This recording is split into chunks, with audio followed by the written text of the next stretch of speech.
All right, so some digits. At a high level, okay, I think you guys could have probably solved this problem using a loop, right? You knew that if you wanted, like, if you had like 123, but you wanted the sum of just the digits, you knew that you would need to coerce that thing into a string, right? Because you can't loop over numbers, but you can loop over strings. So that would be the first step, right? To solving it as a loop. Then you would take each thing, coerce it back into a number, and then add it to a total. And then at the end, we return the total. And that is a very simple solution using loops. But this problem makes it a lot more difficult for no reason. Just kidding. We want to use recursion because we want to practice recursion, okay? So, let's say const some digits, and it's going to take a num. Can everybody see the screen? You guys in the back, you guys are good? Okay. So const some digits. Yeah, I'm gonna make a. I feel like you're lying to me. It's a little bigger. Const some digits. Oh, equals this. Okay. So this is gonna take a number, and the first thing we're going to do is we're going to coerce that number into a string. So we will say let numString, but we're not going to change the value. Okay. Let numString equal string of num. Okay? So now we still have the original number, but now we also have what that thing would be if we coerced it into a string. Okay? So now, what do we do? What is the first step to a recursive solution? If you were to think about how you would code it out, what should be the first thing you should be doing? The base case. Now, if we're not dealing with numbers anymore, right? Because we're coercing it into a string. So what should you just automatically think of if we're dealing with a string? Not an index, but the length. We want to delete characters from the string until the length will be 1, okay? Till we know there is one thing left, all right? So let's write that base case. So if numString dot length is triple equals to 1, we can return num. Oops. Return num. We're returning numbers still, okay? And the trickiest part about this is that you don't know where or when you should be really making it a string, returning this a number, you know what I mean? But bear with me, okay? So, now we know that recursively we're going to be removing things from the num string, and then we will be checking, once there's one thing left, we will return that number, but that number will be coerced back from a string into a number, okay? So, but before that, we need somewhere to hold that, right? So we say sum equals 0.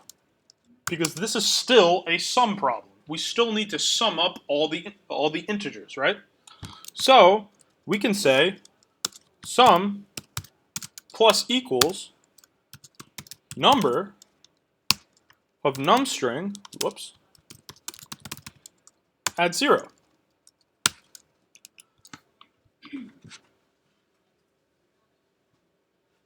That means that no matter what, we will be looking at the first index of numString, and we will be coercing it into a number and then adding it into sum.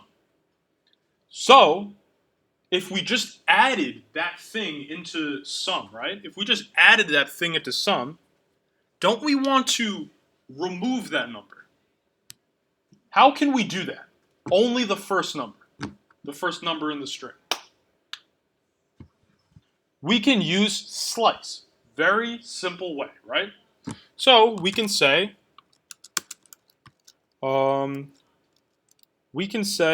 numString dot slice of 1.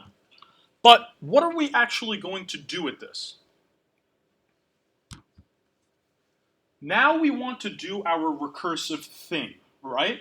But This is a string, but this takes a number. So let's coerce this into a number. So now we have a number, but where's the recursion? We have to pass it in, right?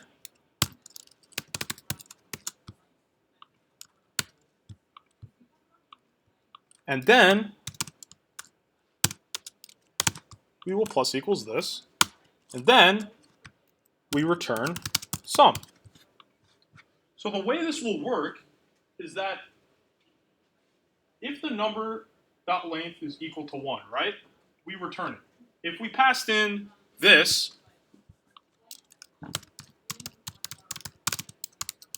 one, two, three, the length is not 1, right? So we would skip this if statement.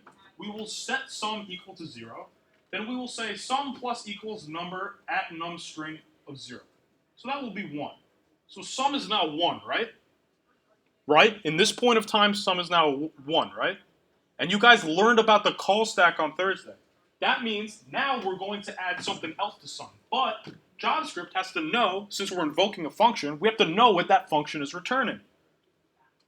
But sum digits is the function we're inside of. So this, where sum is 0, where sum was 1, where we got the 1 out, that function is on pause now. It is no longer running, it is paused. Another instance of sum digits is now going to run.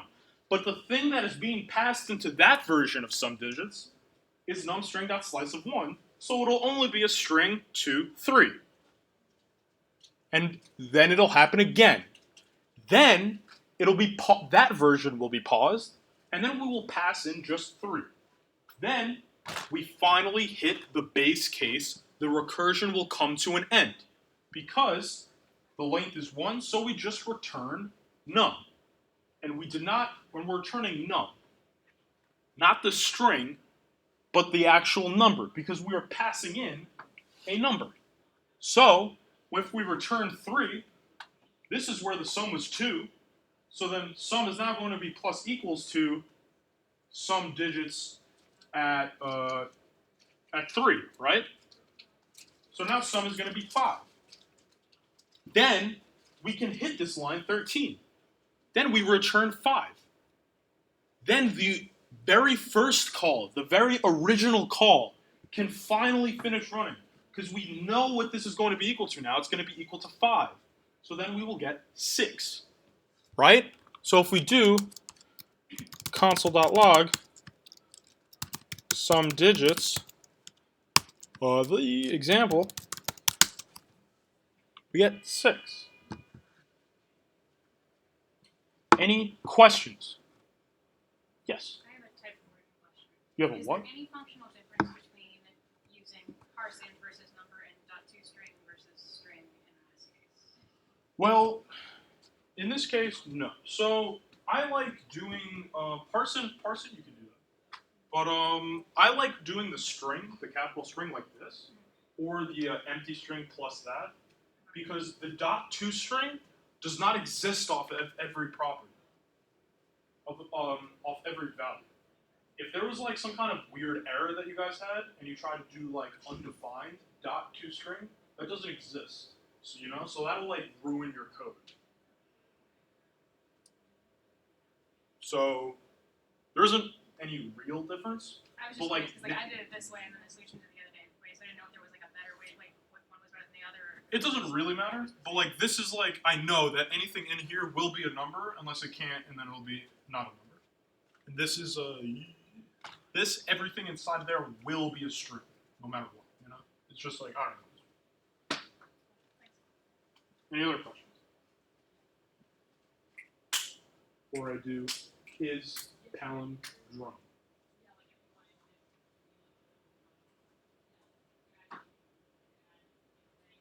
Recursion problems are hard to solve the first time, but when you look at the solutions, they're kind of easy, right? Like, this isn't that bad, right? Is palindrome. Okay.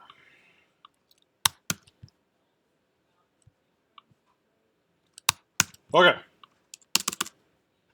So we can say const is palindrome is going to be equal to a function. And what is this function going to take? A string. So it takes a string. Now, see, like I think the best way to tackle recursion problems is to think about like logically what you need to do using loops, right? So you need to have like a pointer at the beginning of the string and the end of the string and compare both, and then increase the front pointer and decrease the back pointer until they get to the 1. And if everything was the same, return true, and if something was different, return false, right? That would be like my way of doing that. So we can start solving that. We can start like assessing how we can do that recursively, right? But there are going to be some similarities, like to reduce the, not reduce, to handle the edge case of capitalization, right away we can just do string is equal to string dot to lowercase, right? So like this would be the same. But now we will handle our base case. So our base case, though, this is the trick. What if there is an even number of letters, and what if there is an odd number of letters, right? If we are doing that method that I said, going from the front and the back and going to the middle, there's either going to be one letter in the middle or there's going to be two letters that we still have to compare. If there's one letter and we got that far, we never return false, we know that it's a palindrome. If there's two letters and we compare them and they're exactly the same, we know that it's a palindrome. We got to the end, to the middle, and that's that, right? So in this case, we're going to actually have to write two base cases, okay? So the first one will be if string.length is equal to 1. And here we can just return true. Because this function returns true or false. It is telling you if the inputted string is a palindrome or not, right? Now here we can say if string.length is equal to 2,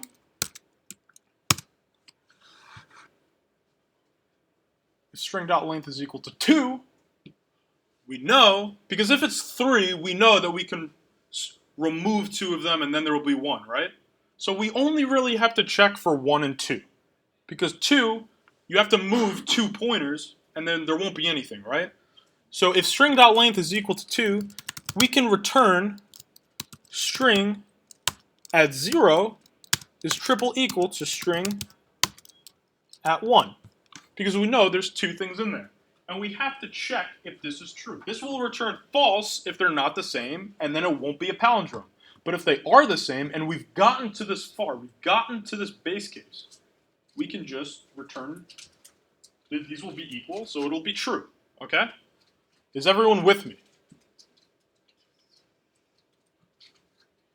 Okay.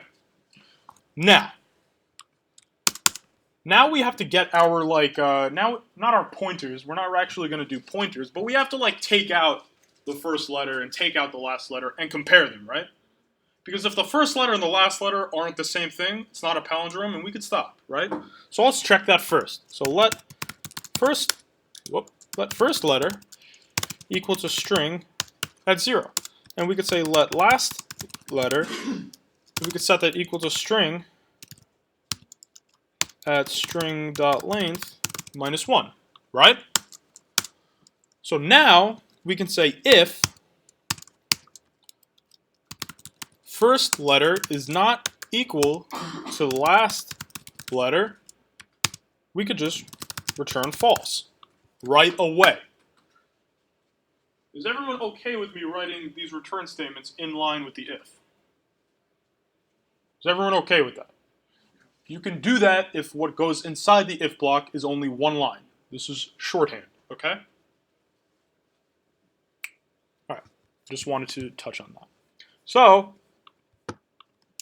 we just return false right away. We don't need to change what first letter and last letter are. We don't have to call the function again. we just know that this is not a palindrome, we just return false. However, if it is, we have to call this thing again. So, we can say, let's remainder string equal is palindrome of the string dot slice, cutting off the first thing, we start at 1, right? And not including the last thing, we can just do -1. Because if you guys remember, I've said this probably 50 times, the first argument in slice is inclusive. So we include the thing at index 1 that will be returned. But the last thing is not inclusive. Okay? So the last -1 will be the last element, but we won't be including that in what string.slice of 1 to -1 is returning. Okay? So this string.slice of 1 to -1 will be string without the first and without the last letter, which we know is what we want. Because then, first letter and last letter here will be at the next part, right? And then, if we make it back here, and we just keep returning true, we could just return true down here, the last step. I didn't do anything. So console.log is palindrome of race car. We get true. If we change this to an A and this to a capital R, we still get true. And if we do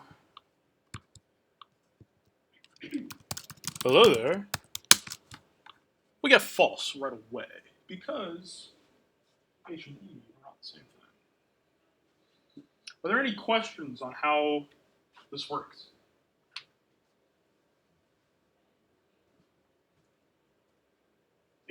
Instead of doing the second if statement, like the if string not length equals 2, couldn't you just say if string not length equals 1 or it equals 0, and then the case where it equals, where it's just like 2 items will be handled in the recursion? Wait, what do you mean? Like instead of saying, like, remove the second if statement. So if I remove this if statement, Yeah. And then did what? In the first if statement, say or if string not length equals 0.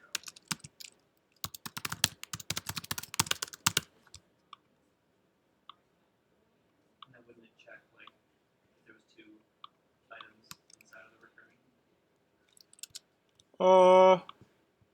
I guess so, but you're right? Like, you're right. Like, if there were 2 things, we would still remove them, and then it'd be an empty string, right? Yeah. But if I put in an empty string into this, an empty string isn't a palindrome, right? Like, this means if I just did this, this would return true. Yeah. But, like, this would still work, right?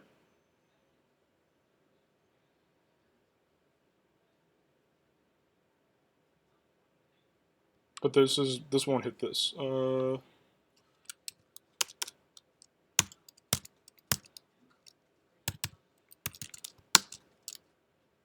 Yeah, that still works for this, but does not handle that. You could still do this and just say, no, you can't. No, yeah, this would. You can't put like if string is equal to empty string, return false, right? Because then this. Oh, what the? The hell did I just do? Because then this thing would actually never run in this case with the AABBA, right? This would be false now. I mean, what? Oh. Wait, what?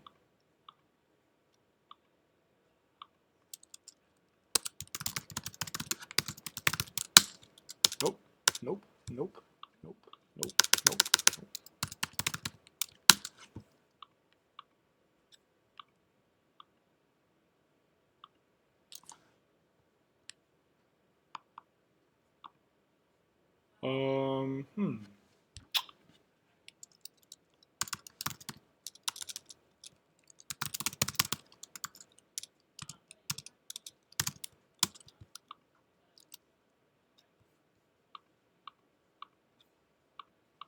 string is equal to this, return false. If this is here, string.length is triple equal 1, or string.length is triple equal 0. String.length is 2, so we'll go down here. Remainder string, console.log string dot.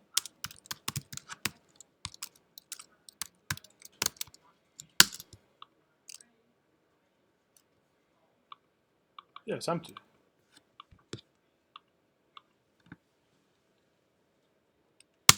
Is there a space or something? Oh, it doesn't make any sense. Huh. Does anyone see something that I'm not seeing? Why is this not never running?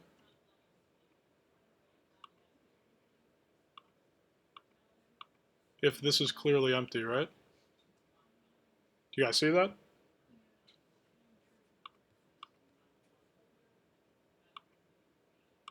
I'm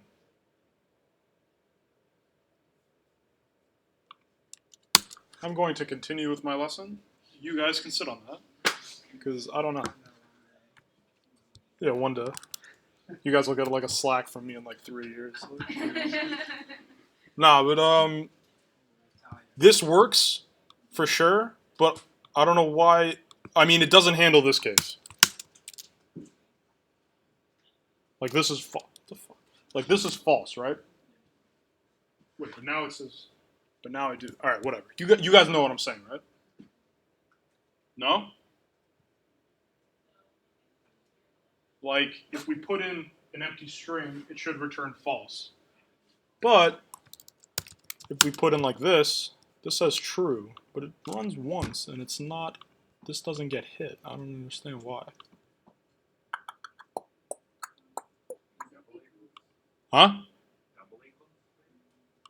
Did I say double equals somewhere? No.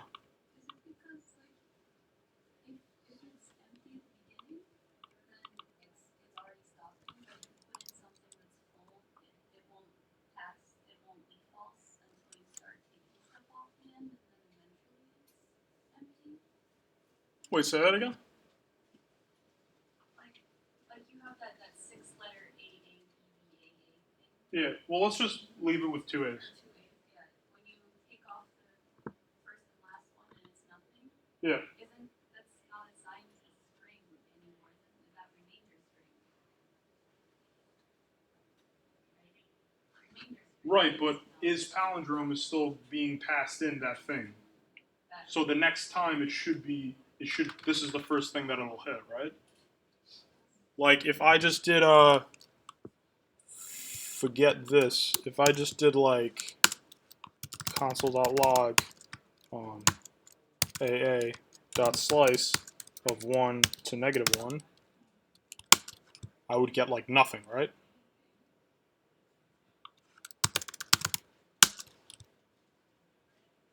Right? Like this is just an empty string. There's nothing here. So why does it not? Whatever, I don't care about it. I'll figure this out later, and I will Slack you why that's happening. But that was a good like little change in the if statement for sure. I didn't mean to make that all. No, it's cool. No, it's cool. This is what programming is about, you know. So is everyone good on the palindrome thing, regardless of that one base case?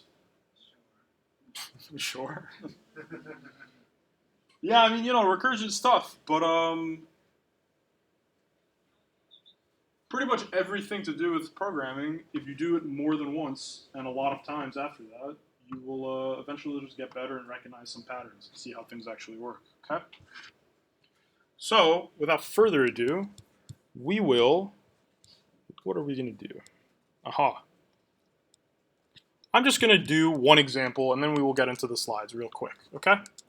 So, let's say I have, let me just copy and paste this. Let's say I have this object, this number object. This is one object. Number object is one object with 2 key value pairs.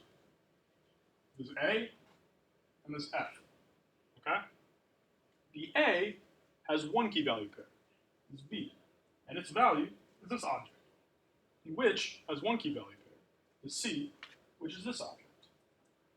Which has two key value pairs, which is D and this object, and then E, which is 10.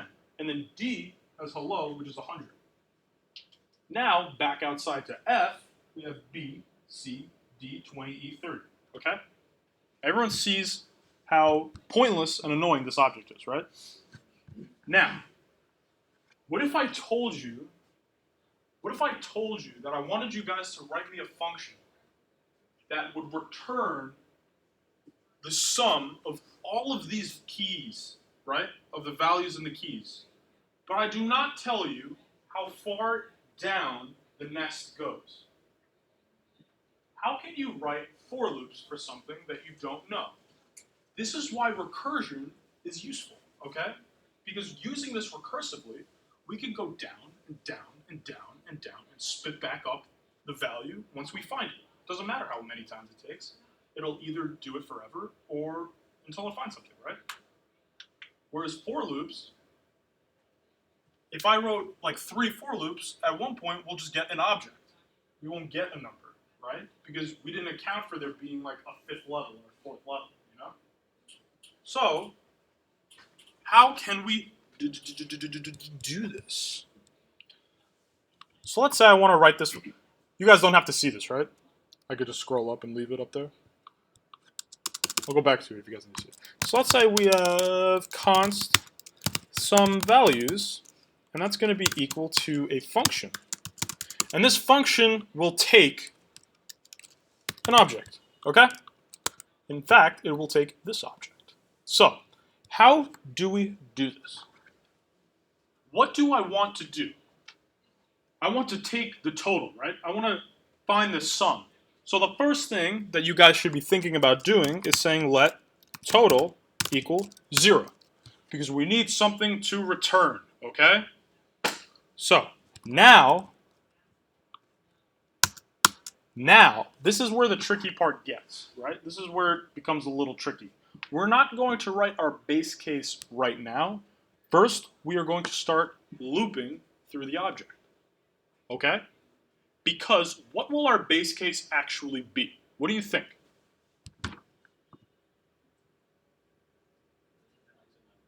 When we find a number, right? This is no longer if the number is 0, if the length of the string is 0. This is when we find a certain something, when we're looking for it, okay? So, the first thing we could do is we could say for let key in obj, right? And now we will start looping through this object that was thrown into the function. And we could just pull out that for clarity, right? Like current value. And we could say equal obj at key. Right? Is everyone with me so far? I just pulled out the current value and we got it. Okay. So now we can say if type of current value is triple equal to object, we are going to do some recursion. Else, what are we going to do? The else will be our base case, right? In here, we will say if this is an object, we are going to recursively call this function again. If it is not, we will skip the recursive call and just do a regular functional thing that isn't recursive, okay?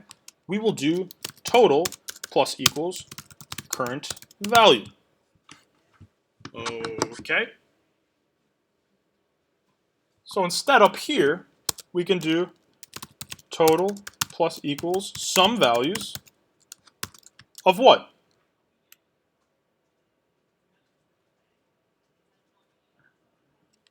Right, current value, because we're doing this if current value is an object, is a type of object. So we know that it's not a number.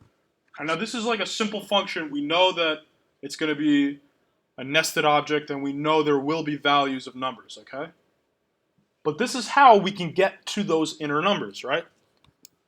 Plus current value. Then down here, we can just return,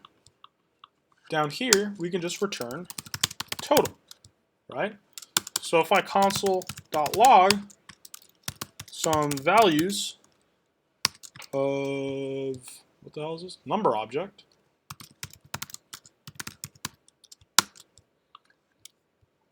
Get 160. 30 plus 20 is,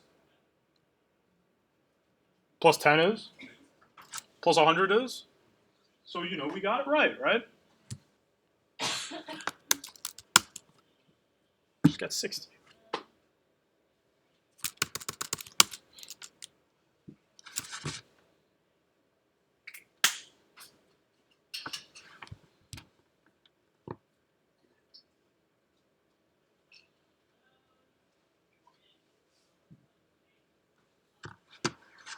What I think is a good way to track what is going on is if you take the thing you were throwing into your function, right, this thing, and writing your own call stack. This is what I like to do, okay? Or did when I was learning recursion. It helped me. So, the first time we're calling this, we are saying, the first time we're calling this is on line 73, right? So, we will say, the call stack, the first thing will be some values of, oh god, of A,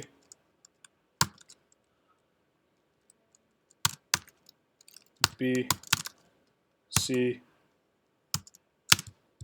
what is that? A, B, C, D, and E. Okay, A, B, C, D. Hello.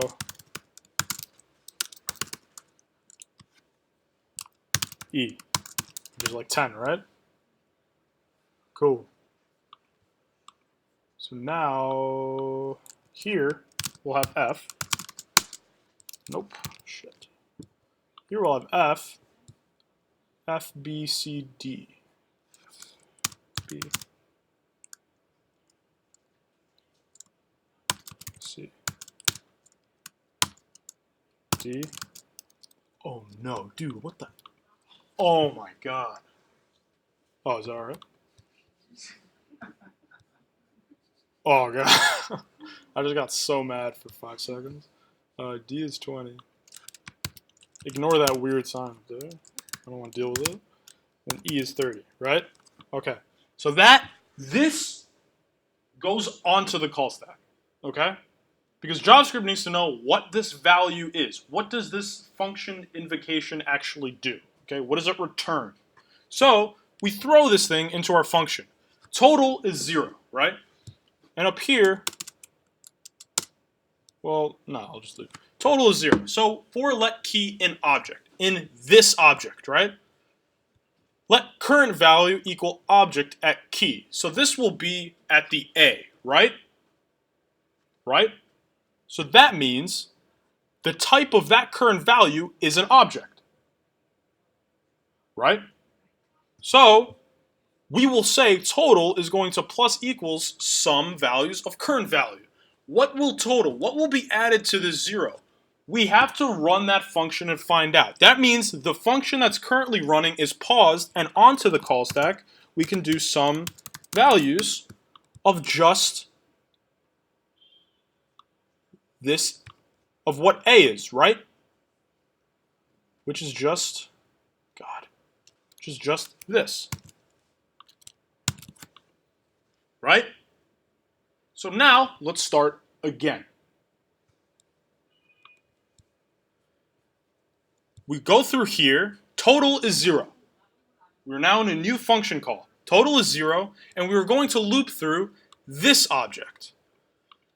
The current value will be the value of B, right? Object at key. Key is B, and the object is this. So that means we will get this. Right?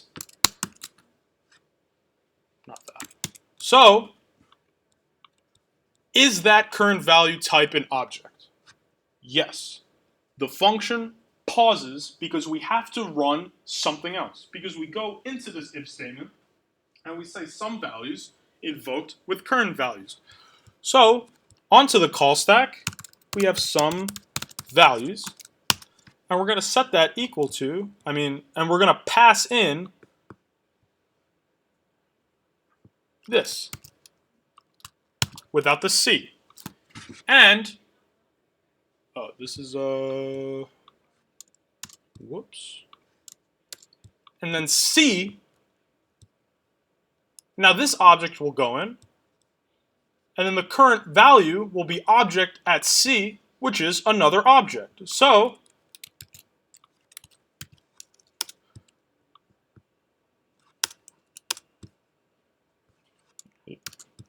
now the object is just D, right?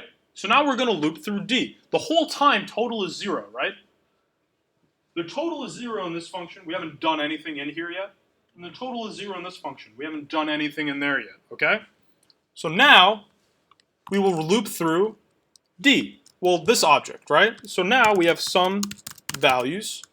The whole time the computer is trying to find a value, right? It's just calling function after function because that's what we're saying. We're saying call this function. So we're like, okay, put this on hold. We have to go into this function now. But the parameter is always different, okay? That is another hole you guys can get into. Make sure you are always changing the parameter of what you are passing into the recursive case, okay? If the thing is never changing, then you will always have an infinite loop if you're always passing in the same value, right? So here we will throw in this object because D's value is an object, right? So once we throw in hello 100, let current value is going to be equal to object at key.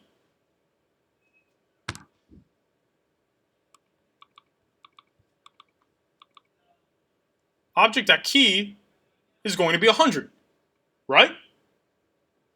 At this point, it's 100, right?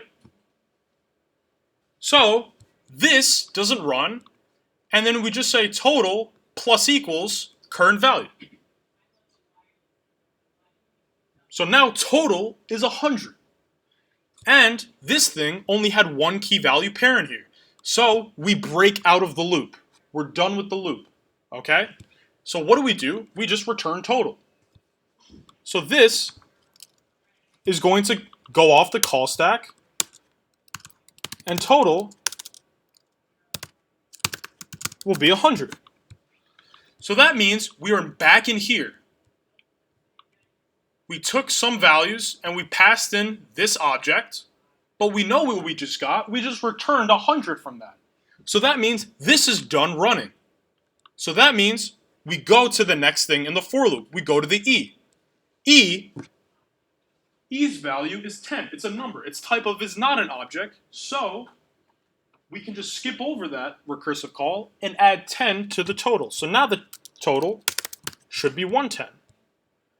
And then we break out of here. Well, I forgot to... Yeah, because this isn't recursive. Okay. So then we break out of here. So that means when we passed in that, when we passed this thing, when we passed this object with D and E in it, right? That was happening when we called some values of C of D, right? So that means we went through this entire object already.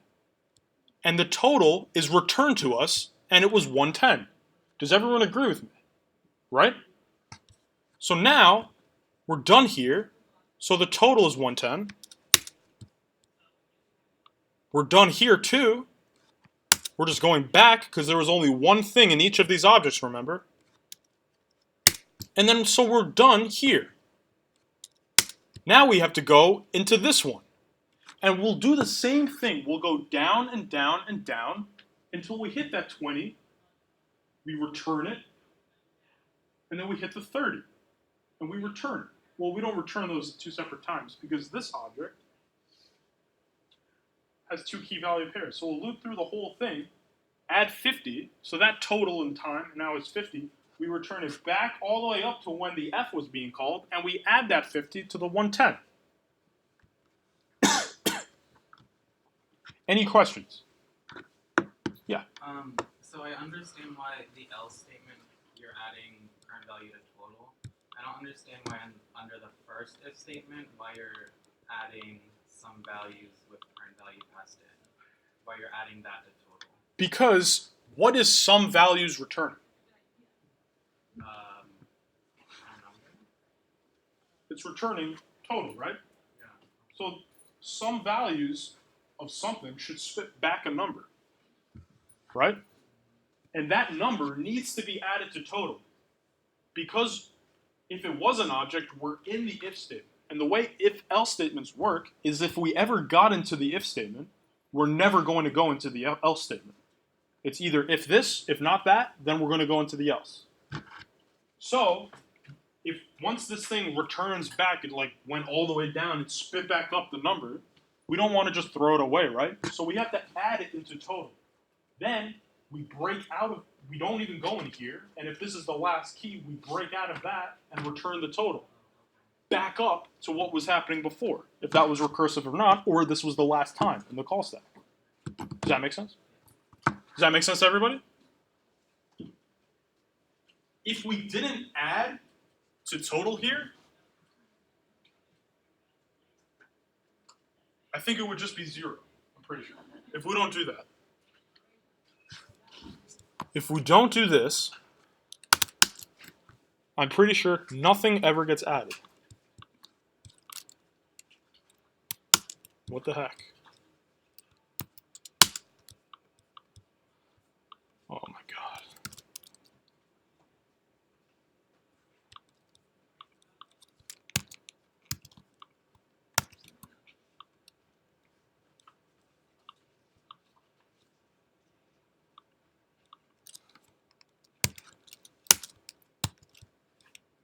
Cool. If we just remove this,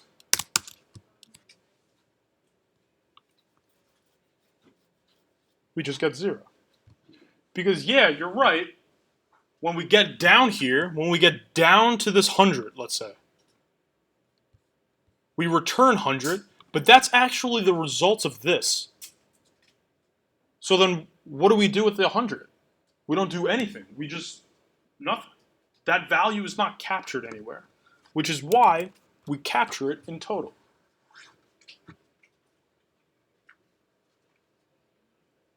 Any other questions before we do more examples in the slides? Because they have those cool call stack tables that are actually super nice, I think.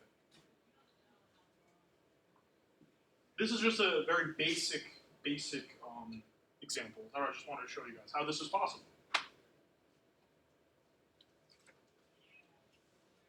Any questions?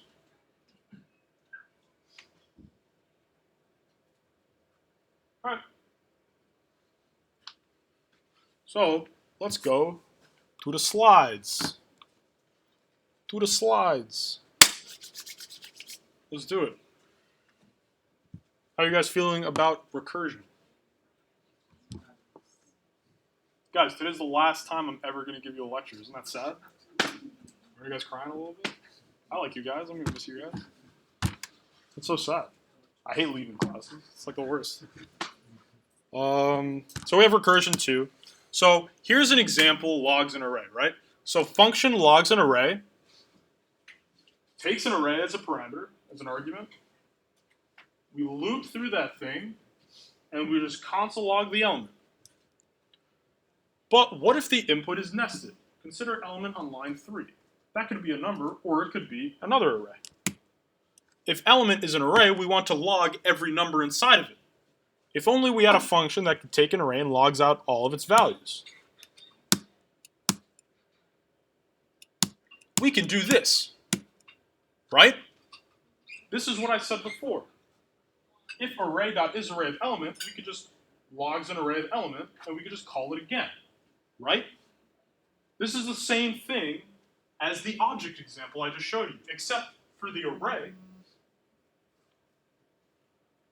we have to be specifically sure that the thing is an array and not an object in disguise. So if it is an array, we can just call logs array again and pass in that array, because this thing is going to loop through it, right? In the if statement. In the else statement, we are just going to console the element and return nothing. This function doesn't need a return value. This function is just console logging elements. Okay? So let's look at the call stack. So logs an array will be thrown onto the call stack here, right, on line 14. This is just a definition. This is when it's actually being called, right? So logs an array with 1 and then an array of 2, 3 is going to be thrown onto the call stack here. So we get 1 because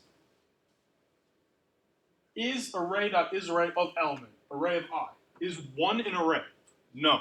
So we don't go in here, so we just console log that thing. But then logs an array of 2, 3 is put onto the call stack because when I is incremented by 1, we are now looking at 2, 3. So we will call logs an array again, and then logs an array will be thrown onto the call stack. That means logs an array of 1 and then the 2, 3 is paused, and it's not running at the moment because JavaScript can only run one function at a time. So now we will go through here, but array will be 2, 3.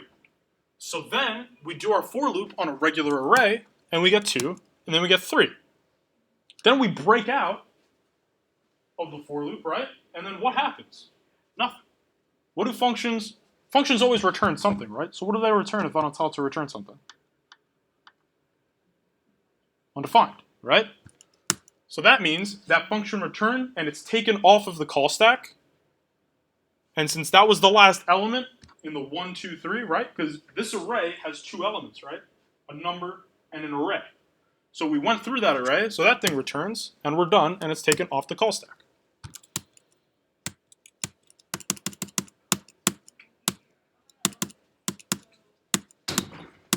Any questions?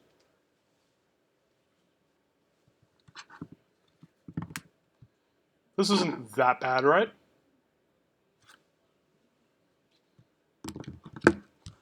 The base case is if it's not an array.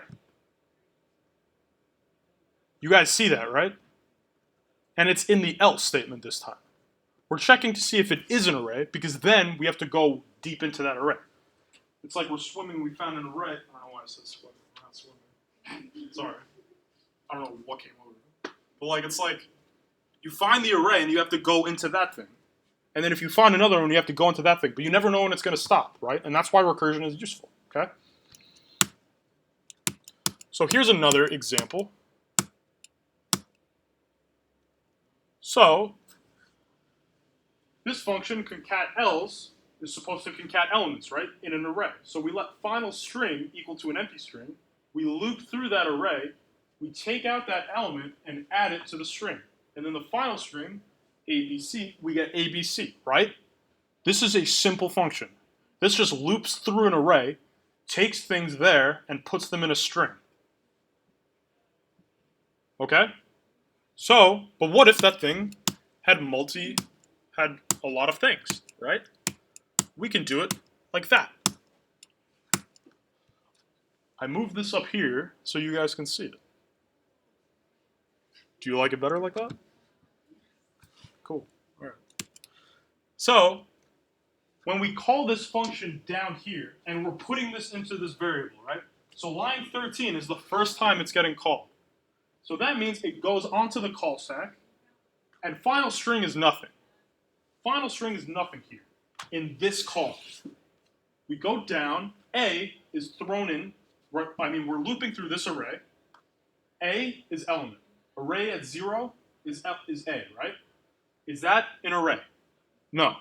So we go into the else, final string plus equals element. So this plus equals A. So it's A.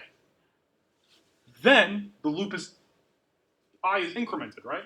So now array at I is going to be this array of B and C. Is that array an array? Yes. So final string plus equals concats else of B and C. Does that make sense? Like that's what our code says to do, right? So now now JavaScript is like, okay, you're trying to add to a string a function being invoked. Well, that doesn't make any sense, so we have to run the, I mean, it makes sense, but like we have to run the function because you have to add values to each other, right? So we have to find out what this is. But since we're already in the middle of a function call, we have to pause that and then put this on the call stack. Concats else of just this array of B and C. And final string there is empty. But still in this paused call over here, final string is A plus whatever, right? So then we loop through and we get to the B, add it to final string. We get to the C, add it to final string. So now we break out of that loop and we return final string. So that means that this thing is now returning BC. So that means this thing is going to be equal to BC. Does that make sense? Is anybody confused? Are you confused or are you yawning? Are you confused? Cool. I'm a bit confused. So before, do you get it up to this part? Right? Because it's like it's an array of two. There's a letter, a string, and an array. We got the, following our code, this if statement won't run on the A, so then we just add it into final string. But then, on the next iteration, we found an array, so we enter this if statement. So now final string, which is A, right? It's A at this point. What are we going to add onto that A? It's going to be the call of concat else passing in the element, because we know the element is an array. So now this thing is going to be on pause, and we will say, put that onto the call stack. So now, before we know what we're going to add onto A, we have to figure out what this function is returning. So, if we just did concat else of B and C, we just get B and C, right? We just get BC, right? Do you agree? So, A is going to be plus equal to B and C, because concat else of B and C, that's what this returns. So now, this function's done running because it returned a value, and now we can continue this one. So we have A plus equals to B and C, and that's how we get B and C.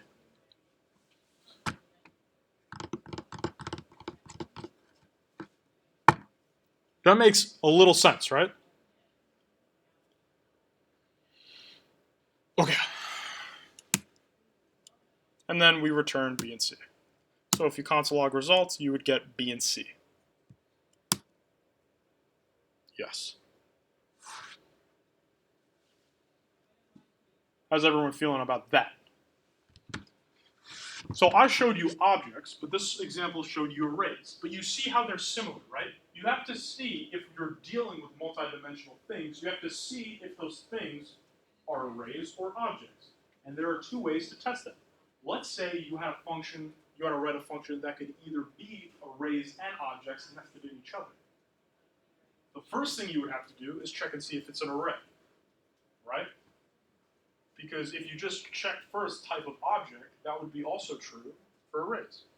So the array.isArray is more specific, so you would check that first in your first if statement. Then in your else if, you would check if it was an object.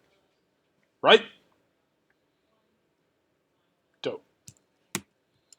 Now let's talk about nested objects. Working with nested objects is very similar to working with nested arrays. And you use a for in loop to iterate through the object, and if the value is another object, you just recursively call the function on that nested object. Literally the same thing. Oh, this looks familiar. So,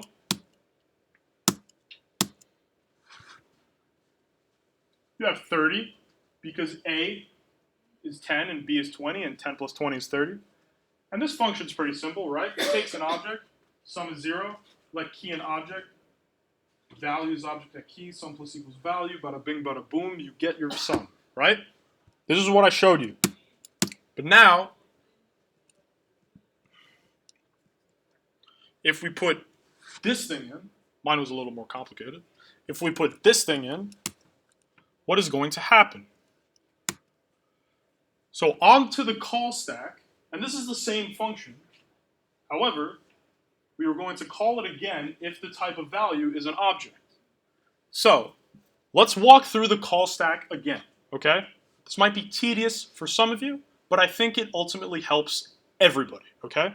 It even helps me because I'm not that good at recursion. Just kidding, I'm the best. Anyways, some values, we're gonna pass in one object. One object. A, and its value will be 1. Oh, wait, what the hell am I talking about? One object. It has one key value pair here, A is 1, and it has another key value here, which B is another object, right? So that is going to be put on the call stack, and at this point in time, sum is 0. So because now sum is going to be plus equal to 1. Because the for in loop let key in object, the key at this point of time is this A, right? And its value, so the value will be 1. Type of value, type of 1 is number, not object. So we can skip this if statement, go into the else, and add it to sum. So 0 plus 1 is 1. Is everyone okay with that? Sick. So now we go to the next iteration, and where B is the key. And the object is the same object that we're throwing in. So the value will be this object. Is that type an object? Yes. So we go into the if statement and we say sum, which is 1, is now going to be plus equals to some vals of value, a function invoked. And the value we're passing in is the value of B. Does everyone agree with that? And you could see that here, the thing that is being passed into some vals is this object with one key value pair. C, that's value as an object. So then this function call goes on pause.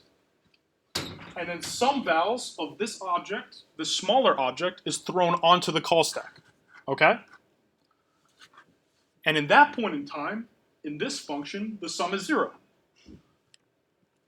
So there, we have 0 plus equals, the first key would be C, and its value is D, so we're going to do sum plus equals some vals of that value, right?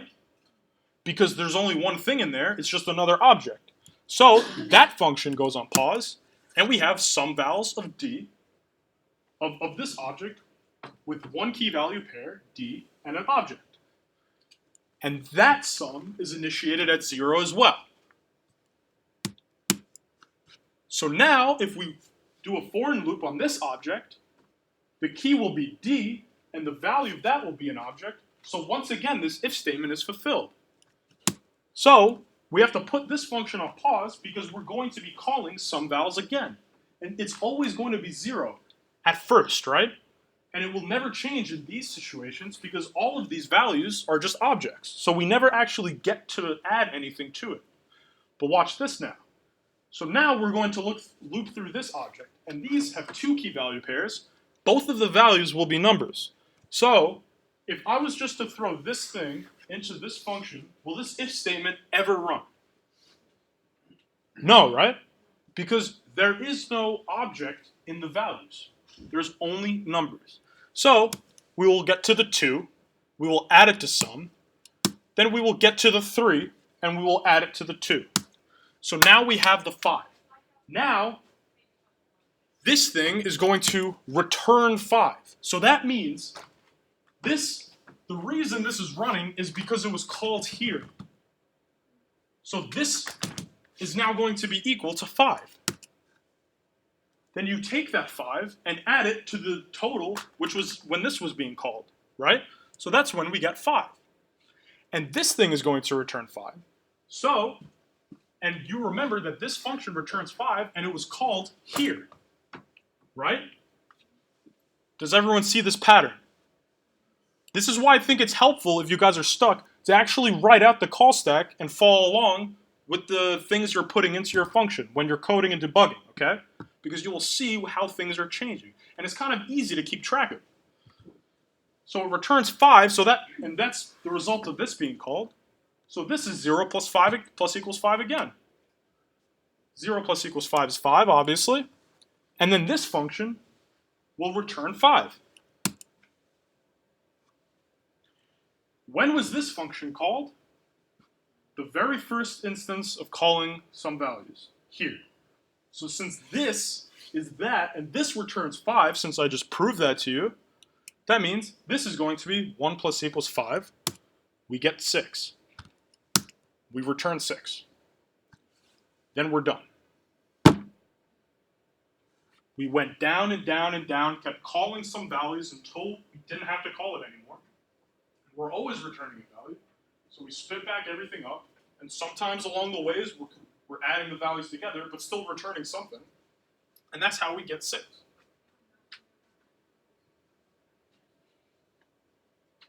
And that's all there is to this lecture. Really.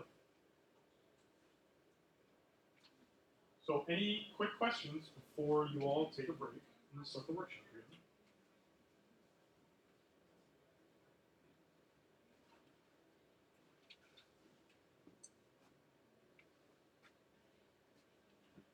You guys sure?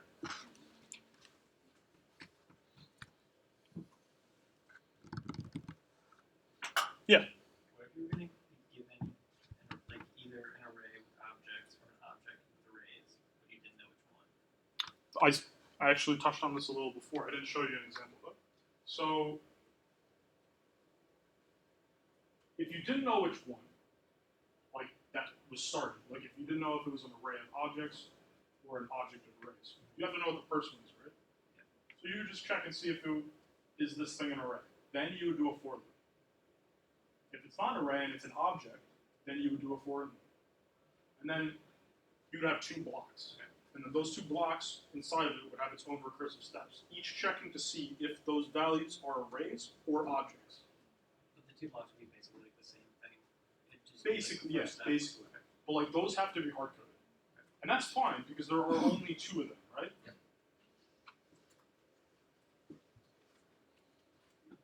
Good question. Any other questions before you all take a break?